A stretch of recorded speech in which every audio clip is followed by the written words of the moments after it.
The Durian Heat, bringing big ideas and critical opinions in Southeast Asia. Our planet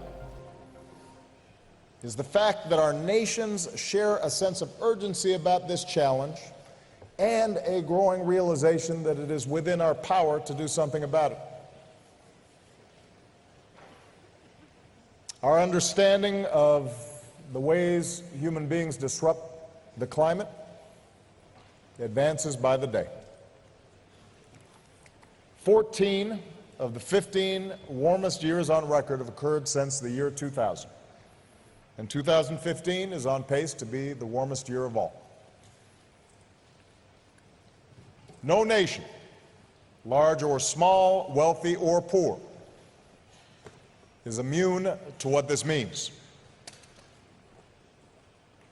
This summer, I saw the effects of climate change firsthand in our northernmost state, Alaska, where the sea is already swallowing villages and eroding shorelines, where permafrost thaws and the tundra burns,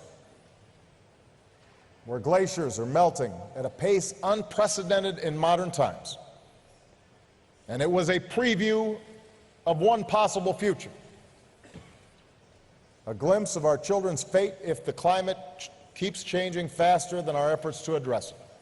Submerged countries, abandoned cities, fields that no longer grow, political disruptions that trigger new conflict, and even more floods of desperate peoples seeking the sanctuary of nations not their own.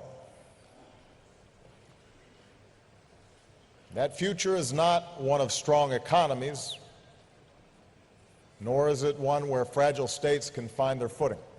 That future is one that we have the power to change.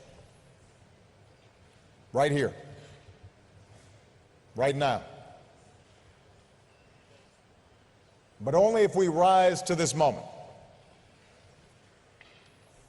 As one of America's governors has said, we are the first generation to feel the impact of climate change and the last generation that can do something about it.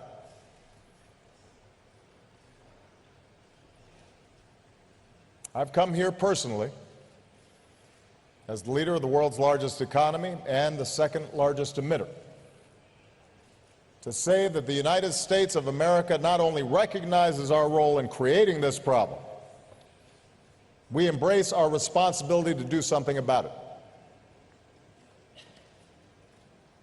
Over the last 7 years, we've made ambitious investments in clean energy and ambitious reductions in our carbon emissions. We've multiplied wind power threefold, solar power more than 20-fold, helping create parts of America where these clean power sources are finally cheaper than dirtier conventional power.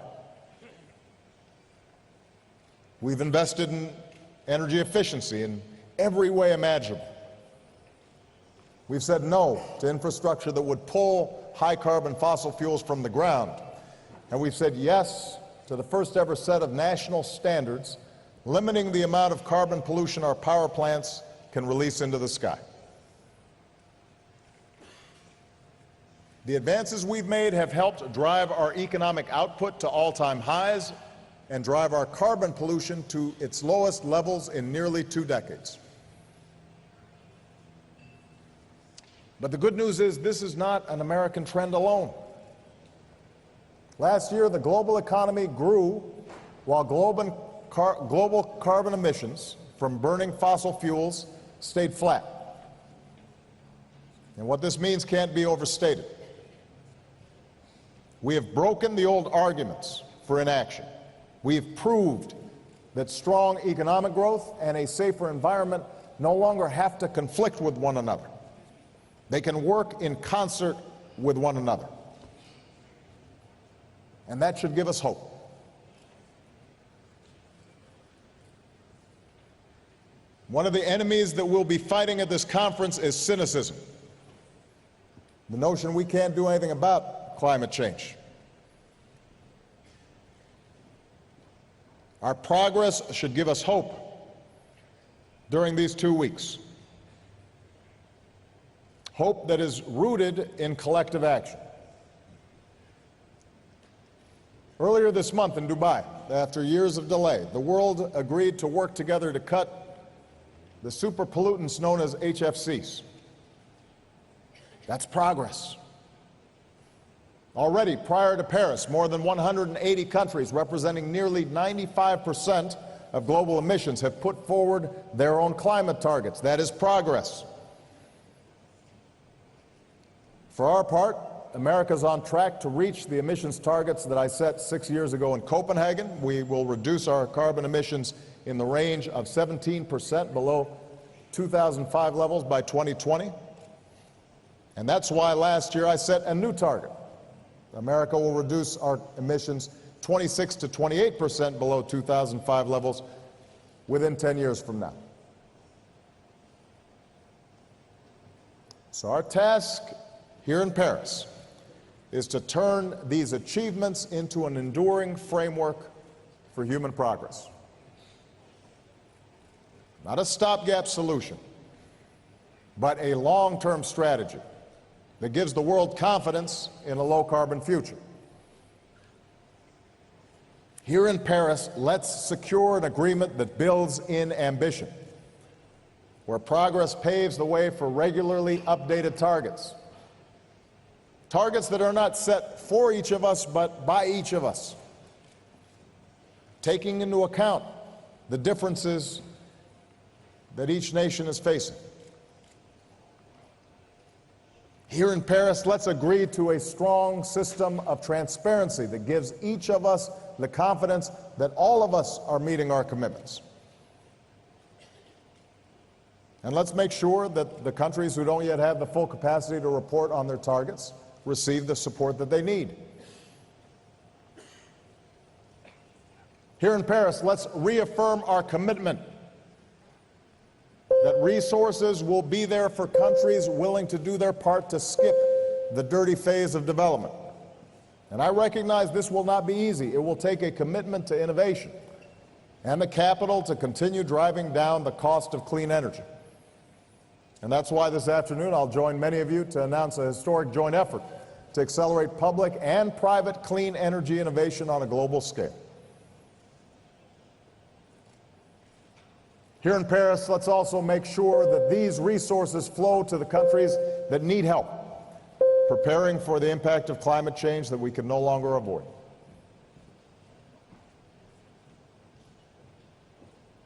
We know the truth that many nations have contributed little to climate change, but will be the first to feel its most destructive effects. For some, particularly island nations whose leaders I will meet with tomorrow, climate change is a threat to their very existence. And that's why today, in concert with other nations, America confirms our strong and ongoing commitment to the Least Developed Countries Fund. And tomorrow we'll pledge new contributions to risk insurance initiatives that help vulnerable populations rebuild stronger after climate-related disasters. And finally, here in Paris, let's show businesses and investors that the global economy is on a firm path towards a low-carbon future. If we put the right rules and incentives in place, we'll unleash the creative power of our best scientists and engineers and entrepreneurs to deploy clean energy technologies and the new jobs and new opportunities that they create all around the world. There are hundreds of billions of dollars ready to deploy to countries around the world if they get the signal that we mean business this time. Let's send that signal. That's what we seek in these next 2 weeks. Not simply an agreement to roll back the pollution we put into our skies, but an agreement that helps us lift people from poverty without condemning the next generation to a planet that's beyond its capacity to repair. Here in Paris, we can show the world what is possible when we come together, united in common effort and by a common purpose. And let there be no doubt, the next generation is watching what we do. Just over a week ago, I was in Malaysia, where I held a town hall with young people. And the first question I received was from a young Indonesian woman. And it wasn't about terrorism, it wasn't about the economy, it wasn't about human rights, it was about climate change.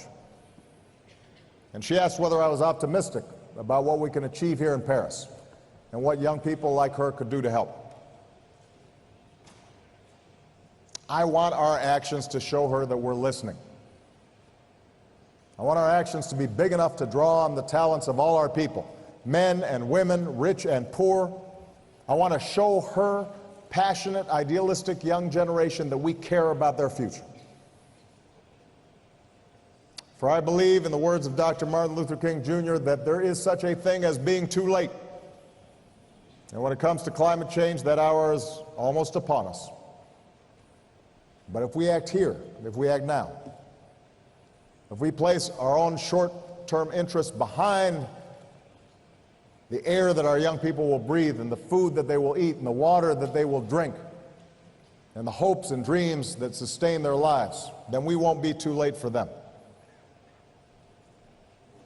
And my fellow leaders, accepting this challenge will not reward us with moments of victory that are clear or quick.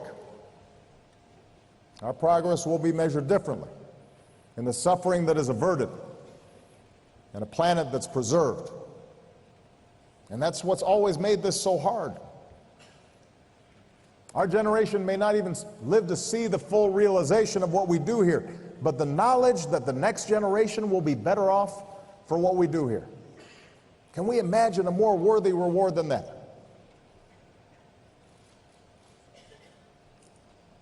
Passing that on to our children and our grandchildren, so that when they look back and they see what we did here in Paris, they can take pride in our achievement. Let that be the common purpose here in Paris. A world that is worthy of our children, a world that is marked not by conflict but by cooperation, and not by human suffering but by human progress. A world that's safer and more prosperous and more secure and more free than the one that we inherited. Let's get to work. Thank you very much.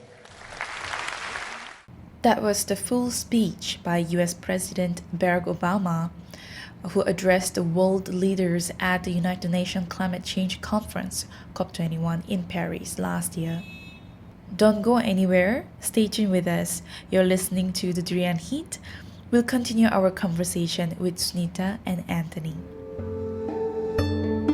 You're now listening to Durian ASEAN, the voice of discovery and sharing.